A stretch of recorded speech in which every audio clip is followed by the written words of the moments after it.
जय माता दी। Welcome to my channel. भाद्रपद मास के शुक्ल पक्ष की पंचमी को ऋषि पंचमी कहते हैं। गणेश चतुर्थी के अगले दिन ऋषि पंचमी का व्रत रखा जाता है। ऋषि पंचमी पर कश्यप ऋषि की जयंती भी होती है। इस दिन महिलाएं परिवार की सुख शांति और समृद्धि के लिए व्रत रखती हैं। व्रत के दौरान ऋषि पंचमी व्रत की कथा भी सुनी जाती है। ऋषि पंचमी कोई त्योहार नहीं है, बल्कि महिलाओं के द्वारा सप्त ऋषियों यानी 7 ऋषियों को श्रद्धांजलि देना और रजस्वला पीरियड्स टाइम दोष से शुद्ध होने के लिए रखे जाने वाला एक ये उपवास है। ऋषि पंचमी व्रत की कथा इस प्रकार है।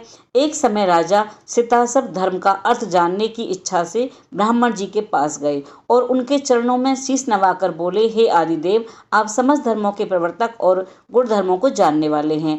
आपके श्री मुख से धर्म चर्चा श्रवण कर मन को आत्मिक शांति मिलती है, भगवान के चरण कमलों में प्रीति बढ़ती है। वैसे तो आपने मुझे नाना प्रकार के व्रतों के बारे में उपदेश दिए हैं। अब मैं आपके मुखारविंद से उस श्रेष्ठ व्रत को सुनने की अभिलाषा रखता हूँ, जिसके करने से प्राणियों के समस्त पापों का नाश हो जाता है। राजा के वचन को सुनकर ब्रह्मा जी ने कहा, हे श्रेष्ठ, तुम्हारा प्रश्न अति उत्तम और धर्म की में प्रीति बढ़ाने वाला है। मैं तुमको समस्त पापों को नष्ट करने वाला सर्वोत्तम व्रत के बारे में बताता हूँ। यह व्रत ऋषि पंचमी के नाम से जाना जाता है। इस व्रत को करने वाला प्राणी अपने समस्त पापों से सहज छुटकारा पा लेता है। व्रत कथा इस प्रकार है। विदर्भ देश में उतंक नामक एक सदाचारी ब्राह्मण रहता था। उसकी पत्नी बड़ी पतिव्रता थी, जिसका नाम सुशीला था। उस ब्राह्मण के एक पुत्र तथा एक पुत्री 2 संतान थी। विवाह योग्य होने पर उसने समान कुलशील वर के साथ कन्या का विवाह कर दिया। देवयोग से कुछ दिनों के बाद ही वह विधवा हो गई। दुखी ब्राह्मण दंपत्ति कन्या सहित गंगा तट पर कुटिया बनाकर रहने लगे।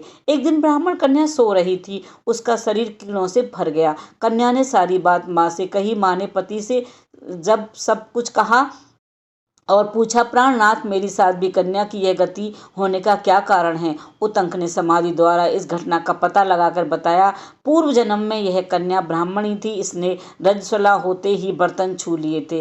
इस जन्म में भी इसने लोगों को देखा देखी ऋषि पंचमी का व्रत नहीं किया है, इसलिए इसके शरीर में कीड़े पड़ गए हैं। धर्मशास्त्रों की मान्यता है कि रजस्वला स्त्री पहले दिन चांडलिनी, दूसरे दिन ब्रह्मघातिनी और तीसरे दिन धोबिन के समान अपवित्र होती है। वह चौथे दिन स्नान करके ही शुद्ध होती है। यदि यह शुद्ध मन में अब भी ऋषि पंचमी का व्रत कर ले तो उसके सारे दुख दूर हो जाएंगे और अगले जन्म में अटल सौभाग्य प्राप्त करेगी। पिता की आज्ञा से पुत्री ने विधि पूर्वक ऋषि पंचमी का व्रत एवं पूजन किया। व्रत के प्रभाव से वह सारे दुखों से मुक्त हो गई। अगले जन्म में उसे अटल सौभाग्य सहित अक्षय सुखों का भोग मिला।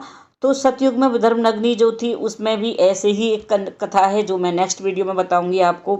बस इस व्रत कथा को सुनने से आपके ना पापों का पाप नष्ट हो जाते हैं। इसलिए ऋषि पंचमी की कथा जरूर सुननी चाहिए।